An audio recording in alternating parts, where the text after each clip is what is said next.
చేస్తున్నారు ఎవరిని, ఎవరు రాజకీయం చేస్తున్నారు?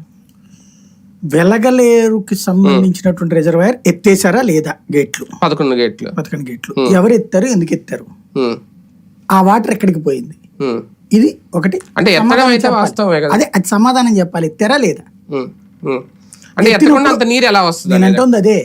అది ఎత్తారా లేదా? బుడమేరు వేరు, బుడమేరు గేట్లు, బుడమేరు అనేది కాలువ. వెలగలేరుకి రిజర్వాయర్ గేట్లు ఎత్తారా లేదా? ఎత్తిన నీళ్ళు ఎక్కడికి పోతాయి, ఇది నెంబర్ 1. జగన్ చేసిన తప్పు ఏంటంటే ఈ వాటర్ తో చంద్రబాబు నాయుడు తన ఇంటిని కాపాడుకోవడానికి అన్నది పచ్చిబూతు. ఎందుకంటే బుడమేరు వాటర్ వెళ్ళినా వెలగలేరు వాటర్ పోయినా ఈ వాటర్ వెళ్ళి కృష్ణానదిలో కలిస్తే డౌన్ వెళ్తది కానీ అది అటుపక్క గట్టు మీద ఉంటది. ఆ గట్టును ఇంటిని ఎట్టా కూల్చుద్ది ప్రాక్టికల్ గా?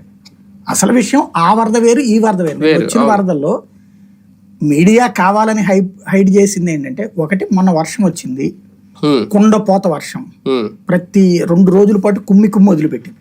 వర్షం వచ్చిన రోజున కొండవీటి వాగు దగ్గర ఆ ప్రాంతం కారణంగా ఆ ప్రాంతంలో పొలాలు మునిగినాయి. హైకోర్టులో నీళ్లు కారణమా లేకపోతే అక్కడ జరిగినటువంటిది కరెక్ట్. ఆ రోజున ఎవడో వార్తల్లో ఇలా ఈయన అడిగాను జ్యోతి, ఇప్పుడు అవన్నీ ప్రశాంతంగా ఉంది, అసలు ఏం లేదు, ఇదంతా సాక్షి వాళ్ళ తప్పుడు ప్రచారం అని చేస్తున్నారు. బట్ ఆ ముందు రోజు నీళ్లు ఉన్న మాట వాస్తవం, నీళ్లు వెళ్ళిపోయిన మాట వాస్తవం. అంటే ఆ ప్రాంతానికి సంబంధించి ఆ సమస్య ఉంటది. అయితే అది కృష్ణానది వరద కాదు, అది గుర్తుపెట్టుకోవాలి మనం. కృష్ణానది అమరావతి రాజధాని ప్రాంతం తుళ్ళూరు ఇలా కొన్ని